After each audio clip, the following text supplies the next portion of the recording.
Pag nasa abroad ka, ang akala nila ang sarap ng buhay natin. Yung lahat ng gusto mong bilhin, nabibili mo, lahat ng gusto mong puntahan, napupuntahan mo, lahat ng gusto mong kainin, nakakain mo. Kapag may hihingi ng tulong sa Pilipinas, akala nila ganyan lang, oh, ang bilis lang, meron na. Pero hindi nila alam na sa likod ng mga yon, marami tayong sakripisyo. Nandyan yung 2, 3 trabaho, panay ang overtime. At minsan sa isang nanay na katulad ko, madalas yung mga bata ang nasasakripisyo rin. Kalimitan, yung mga bata na iiwan sa daycare. Minsan gabi na natin sila nakukuha. Katulad ko po, nung dumating po ako dito sa Canada, isa po akong factory worker. So yung mga anak ko po, naiiwan po sila sa paalagaan kasi kaming mag-asawa, kailangan naming magtrabaho para matustusan namin yung pangangailangan namin dito sa Canada at makapagbigay tulong din sa Pilipinas. So masakit talaga sa isang nanay na katulad ko na sa kabila ng mga pagtatrabaho mo at para matustusan mo yung pangangailangan mo, nasasakripisyo yung mga anak mo. So sabi ko, kailangan ko ng pagbabago, kailangan ko ng financial stability na hindi ko napapabayaan yung mga anak ko. So yung isang kaibigan ko, inintroduce sa akin ang isang online business. Meron po siyang binigay sa akin na link ng free webinar. Isa pong legitimate business po. Pinanood ko po yung webinar. At dun sa webinar, nakita ko kung gaano ganda yung business model. Nakita ko po kung gaano ka-stable yung business. Kung gaano ka-successful yung mga business owners. Nakita ko po doon na may mga business owners po na job quitters na po sila.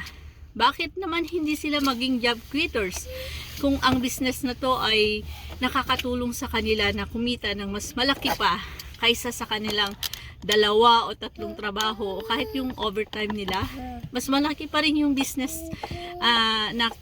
yung kita nila dito sa business. At higit sa lahat, na ibibigay nila yung oras na kailangan nila sa pamilya nila. Hawak nila yung schedule nila, sila na yung boss ng kanilang sarili. At napupuntahan nila yung gusto lang puntahan anytime. Hindi na nila kailangan mag-file ng sick leave or hihingi ng vacation and then mamaya hindi ka ma-approve. Sa kanila, anytime, kung gusto nila, makakalabas sila. At ang maganda po doon, hindi nila inaalala yung kung saan nila kukunin yung pambayad nila ng bills, saan nila kukunin yung ibibigay nila sa Pilipinas.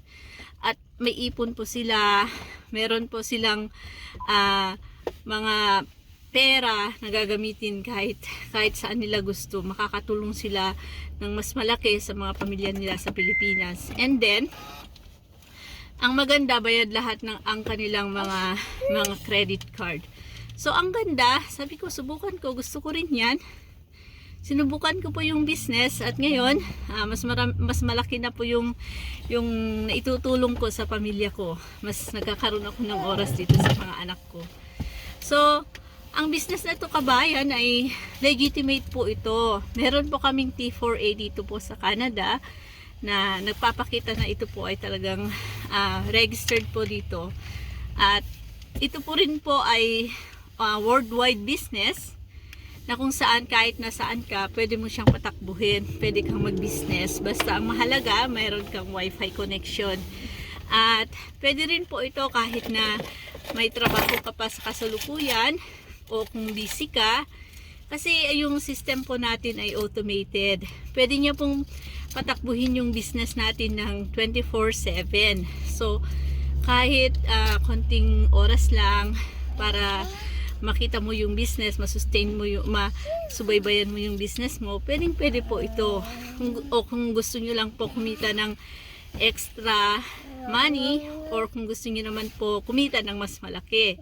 O kung gusto nyo po ng retirement na mas maaga. Kasi kung mas malaki naman ang kita natin kaysa sa corporate job natin, bakit natin itutuloy pa yung corporate job natin kung itong business na to ay nakakatulong naman para i-provide yung pangangailangan natin at yung makakapag-save pa para for the future po. Kung sa tingin nyo po, gusto nyo po ito, interesado po kayo, gusto ko rin po i-offer sa inyo yung free webinar. Same webinar po na pinanood ko kung paano po ako nagsimula. Legitimate po to. Libre po ito. Panoorin nyo po ito.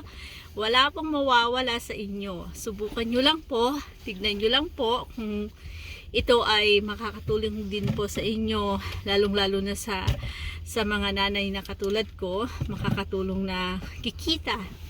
At masubaybayan yung mga anak. O kung gusto nyo lang po ng extra money. Nasa inyo po yan. Kasi kayo naman po ang may hawak sa schedule nyo sa business na to. So, kung interesado po kayo, mag-sign up po kayo dito sa sign up button sa video ito. O kaya po, nyo rin pong hanapin ako sa Facebook. Ang pangalan ko po ay Lovelyn Miranda Bustinera. I-message nyo lang po ako anytime at sasagutin ko po kayo.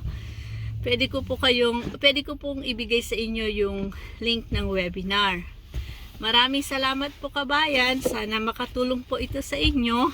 Pagpalain po tayo ng Panginoon at mag-ingat po tayong lahat. God bless you po.